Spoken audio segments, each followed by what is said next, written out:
নমস্কার বন্ধুরা, Prius cooking হাবে সবাইকে স্বাগত জানাই। আজকে একদম নতুন ধরনের একটা টিফিন রেসিপি নিয়ে চলে এসেছি, যেটা বানানো ভীষণ সহজ। বাচ্চাদের টিফিনেও আপনারা দিতে পারবেন, আবার অফিসের লাঞ্চ বক্সেও এটা খুব সহজেই বানিয়ে দিতে পারবেন। একদম ঝটপট করে তৈরি করা যায়। এই রেসিপিটা খেতে কিন্তু দুর্দান্ত হয়। সম্পূর্ণ ভিডিওটি দেখার অনুরোধ রইল। তো চলুন শুরু করা যাক আজকের রেসিপি। আমি এখানে 1 বাটি আটা আর 1 বাটি ময়দা নিয়ে নিয়েছি। আপনারা চাইলে কিন্তু শুধুমাত্র আটা অথবা শুধু ময়দা দিয়েও এটা বানিয়ে নিতে পারেন। আমি আটা ময়দা মিশিয়ে বানাচ্ছি। দিয়ে দিলাম খুব সামান্য একটু লবণ আর একটু জোয়ান, 1 চামচ মতো জোয়ান হাতে একটু ঘষে এর মধ্যে দিয়ে দিলাম। আপনারা সবাই জানেন জোয়ান আমাদের হজমে সাহায্য করে, আর জোয়ানের ফ্লেভারটা কিন্তু এতে দুর্দান্ত আসে। এবার দিয়ে দিচ্ছি সাদা তেল। এখানে আমি 2.5 চামচ সাদা তেলের ব্যবহার করেছি। 2.5 চামচ মতো সাদা তেল দিয়ে দিলাম। ভালো করে এবার এটাকে ময়ান দিয়ে দিচ্ছি। এতে কিন্তু একদম মচমচে তৈরি হবে। ময়ানটা কিন্তু খুব ভালোভাবে হাতের সাহায্যে একটু দিয়ে দিতে হবে। একবার যদি এটা বানিয়ে খান, চপ সিঙ্গারা কচুরি খাওয়ার কথা কিন্তু ভুলে যাবেন। বাড়িতে কিন্তু এটা বারবার করে বানানোর অনুরোধ আসবে, এটা আমি আপনাদেরকে গ্যারেন্টি দিয়ে বলতে পারি। তো খুব ভালো করে দেখুন, হাতের সাহায্যে একটু ময়ান দিয়ে দিলাম। এভাবে একটু মুঠা করে দেখে নেবেন যেন দলা পেকে যায়, আবার একটু চাপ দিলে ভেঙে যায়, তাহলেই বুঝতে পারবেন যে ময়ানটা খুব সুন্দরভাবে দেওয়া হয়েছে। অল্প অল্প করে জল দিয়ে আমরা যেরকমভাবে রুটি অথবা পরোটার জন্য ময়দা মাখি, সেরকমভাবে কিন্তু এখানে ময়দাটা মেখে নিতে হবে। তো আশা করছি আপনারা বুঝতেই পারছেন, আমি খুব অল্প অল্প করে জল দিয়ে কিন্তু ময়দাটা মাখছি। একদম বেশি জল দিয়ে দেবেন না, তাহলে কিন্তু এটা নরম হয়ে যাবে। খুব নরমও হবে না মাখানো, আবার খুব একটা শক্তও হবে না। ঠিক রুটি পরোটা যেমন করে আমরা ডোটা মাখি, সেই রকমভাবে এই ডোটা রেডি করে নিতে হবে। তো দেখুন বন্ধুরা, আমার এখানে ডোটা কিন্তু রেডি হয়ে গেছে। তো ডোটাকে আমরা কিছুক্ষণের জন্য একটু রেস্টে রেখে দেবো। ততক্ষণ এর জন্য একটা স্টাফিংস বা পুর বানিয়ে নেব। তো ডোটাকে আমরা একটু ভালো করে মেখে নিলাম, আর এরকম দেখুন ডোটা হয়েছে। খুব শক্তও না আবার একদম নরমও না। তো ডোটাকে ঢাকা দিয়ে আমরা রেস্টে রেখে দেবো। ততক্ষণে আমরা একটা পুর বানিয়ে নিচ্ছি। তো আমি একটা কড়াই চাপিয়ে দিয়েছি। কড়াইয়ের মধ্যে দিয়ে দিলাম 1 চামচ সাদা তেল। এবার এই তেলের মধ্যে দিয়ে দিচ্ছি 1 চামচ কালো জিরে ফোড়ন। আপনারা চাইলে এখানে গোটা জিরে ফোড়নের ব্যবহার করতে পারেন, আমি কিন্তু এখানে কালো জিরে ব্যবহার করলাম। আর এই রেসিপিটা কিন্তু আমি সম্পূর্ণ নিরামিষ বানাচ্ছি।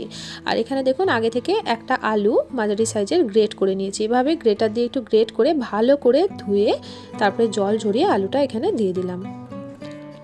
আপনারা যদি এখানে পেঁয়াজ রসুন দিতে চান তো অবশ্যই করে এখানে পেঁয়াজ রসুনের ব্যবহার করতে পারেন, তবে আমি আজকে এই রেসিপিটা সম্পূর্ণ নিরামিষ বানাচ্ছি। আলুটাকে দিয়ে দিলাম। এবার দেখুন একই রকমভাবে একটা গাজরকে আমি গ্রেট করে তারপরে ভালো করে ধুয়ে জল ঝরিয়ে রেখেছি।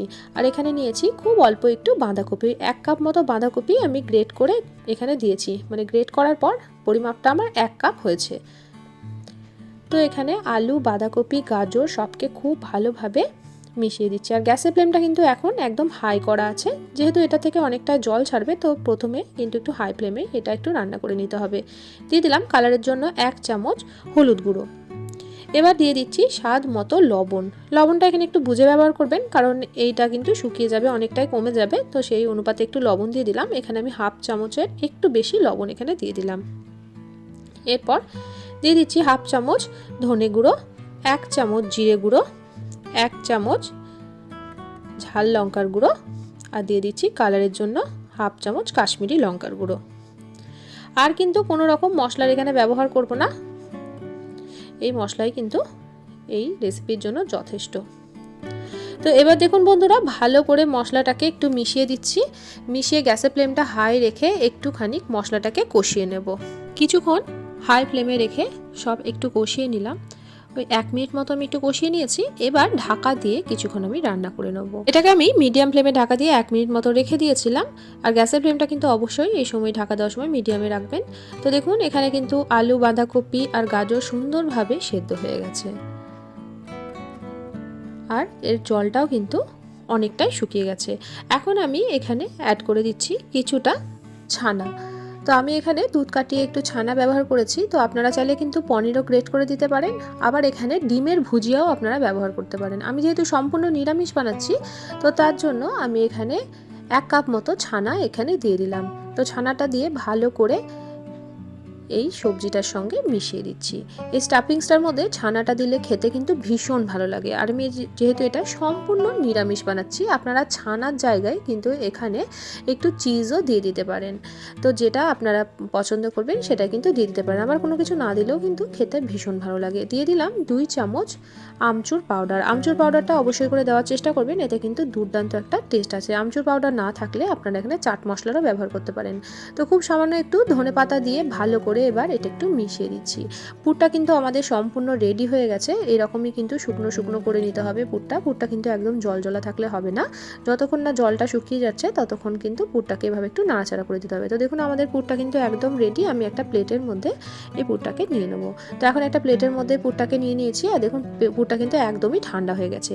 আর এদিকে দেখুন যে আটাটা আমরা মেখে রেখেছিলাম সেই আটাটা কিন্তু সুন্দরভাবে সেট হয়ে গেছে। তো আবারও একটু হাতের সাহায্যে ভালো করে আটাটাকে একটু মেখে নিচ্ছি।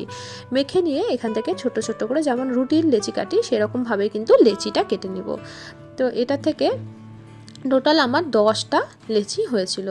2 বাটি ময়দাতে আমার কিন্তু 10টা লেচি হয়ে গেছিলো। তো দেখুন বন্ধুরা এখানে সম্পূর্ণ লেচিটা আমার কাটা হয়ে গেছে। তো চলুন এবার আমরা তৈরি করে নিই। তো এখানে অল্প একটু তেল দিয়ে একটা রুটির মতো করে লেচিটাকে বেলে নিচ্ছি। তো আমি একটু তেল দিয়েই কিন্তু বেলছি, তেল দিয়ে বেলতে আমার সুবিধা হচ্ছে। তো আপনারা তেল দিয়ে অথবা একটু আটা দিয়েও কিন্তু বেলে নিতে পারেন। তো আমি একটু তেল দিয়ে এটা বেলে নিলাম। তো এবার দেখুন এর এক সাইডে আমি দিয়ে দিচ্ছি পুরটা। এখানে আমি 2 চামচ পুরের ব্যবহার করেছি। তো 2 চামচ পুর আমি দিয়ে দিয়েছি। আর আপনারা দেখুন আমি কিভাবে এটাকে মুড়িয়ে দিচ্ছি। এভাবে একটু গোল করে এরকমভাবে বন্ধ করে দিলাম। আর এই দেখুন শেষের দিকটায় একটু জল লাগিয়ে দিলাম যাতে এটা না খুলে যায়। আর এই দেখুন সাইডের 2 দিকটা একটু চেপে দিলাম। চেপে দিয়ে এভাবে একটু গোল গোল করে ঘুরিয়ে নিচ্ছি। আর লাস্টের এই দিকটাতে একটু জল লাগিয়ে এভাবে একটু হাতের সাহায্যে চেপে দিলাম। তো সুন্দরভাবে কিন্তু এটা আমাদের সেট হয়ে গেছে। এবার হাতের সাহায্যে একটু চেপে হালকা করে একটু বেলে দিলাম। তো খুব হালকাভাবে একটু বেলে দেবেন, নাহলে কিন্তু এটা ফেটে যেতে পারে।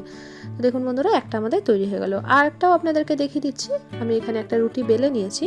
তো এর মধ্যে দিয়ে দেবো 2 চামচ পুর। আপনারা আশা করছি খুব সহজেই এটা বুঝতে পারবেন। আপনারা একটু দেখুন, দেখলেই কিন্তু খুব সহজভাবে এটা বানিয়ে নিতে পারবেন। যে কোনো নিরামিষের দিন কিন্তু আপনারা বানিয়ে নিতে পারেন। আবারও বলছি আমি এটাতে পেঁয়াজ রসুনের ব্যবহার করিনি। আপনারা কিন্তু চাইলে পেঁয়াজ রসুন ব্যবহার করতে পারেন।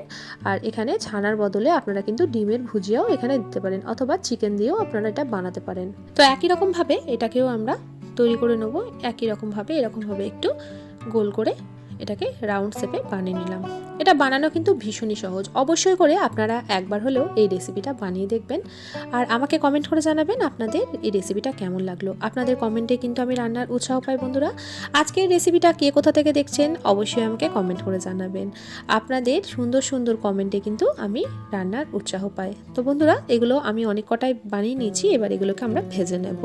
তো ফ্রাই প্যানের মধ্যে দিয়ে দিচ্ছি বেশ কিছুটা তেল। আমি এটা শ্যালো ফ্রাই করব, এটা কিন্তু আমি ডিপ ফ্রাই করব না। তেলটা ভালো করে গরম করে নিচ্ছি। আর দেখুন আমি অনেকগুলো এখানে বানিয়ে নিয়েছি। তো আমি প্রথমে দুটো এই তেলের মধ্যে দিয়ে দিচ্ছি। আমি একদম হাই ফ্লেম করে তেলটাকে ভালো করে গরম করে তারপরে গ্যাসের ফ্লেমটা লো টু মিডিয়ামে করে দিচ্ছি। লো টু মিডিয়াম ফ্লেমে কিন্তু এটাকে ভেজে নিতে হবে। হাই ফ্লেমে ভাজবেন না, তাহলে ওপরটা হয়ে যাবে আর ভেতরটা কিন্তু একদম কাঁচা থেকে যাবে, তাহলে কিন্তু একদমই ভালো লাগবে না। ফ্রাই প্যানের হাতলটা ধরে আমি একটু ঝাঁকিয়ে দিলাম যাতে ওপরের দিকে সুন্দরভাবে একটু তেলটা পৌঁছে যায়।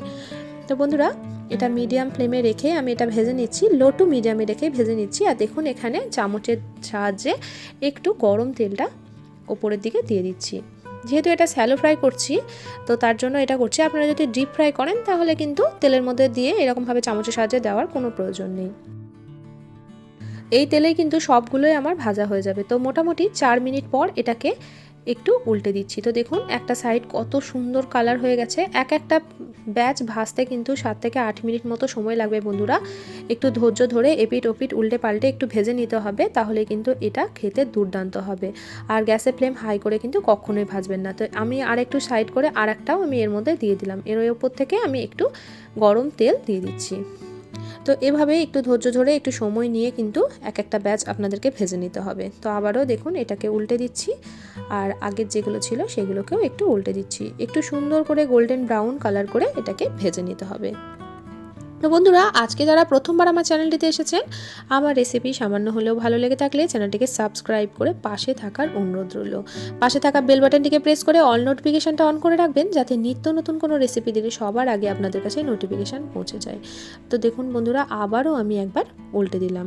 তো এখন দেখুন কতটা সুন্দর হয়েছে, দুর্দান্ত হয় খেতে বন্ধুরা। একবার যদি বানিয়ে খান তো বারবার করে কিন্তু এটাই বানাতে ইচ্ছা করবে, আর খুব ঝটপট করে কিন্তু বানানো হয়ে যায়। তো আমি এবার দেখুন আগে যে দুটো দিয়েছিলাম সেইগুলোকে তেল ছড়িয়ে তুলে নিচ্ছি।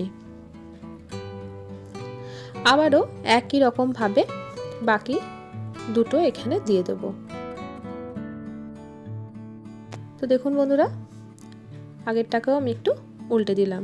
তো একই রকমভাবে সবগুলোকেই আমি এই তেলের মধ্যেই কিন্তু ভেজে নিয়েছিলাম। যে তেল দিয়েছিলাম এই তেলেই কিন্তু সবগুলো আমার ভাজা হয়ে গেছে।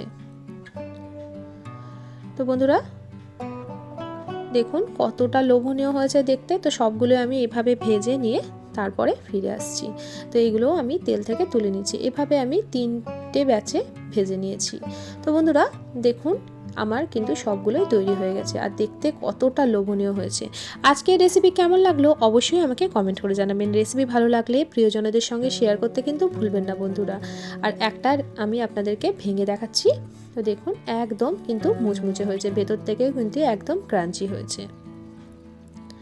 তো বন্ধুরা আজকের মতো আসি, দেখা হবে অন্যদিন অন্য একটা রেসিপির সাথে। সবাই ভালো থাকবেন, সুস্থ থাকবেন, সাবধানে থাকবেন। ভিডিওটি এতক্ষণ পর্যন্ত ধৈর্য সহকারে দেখার জন্য সকলকে অসংখ্য ধন্যবাদ।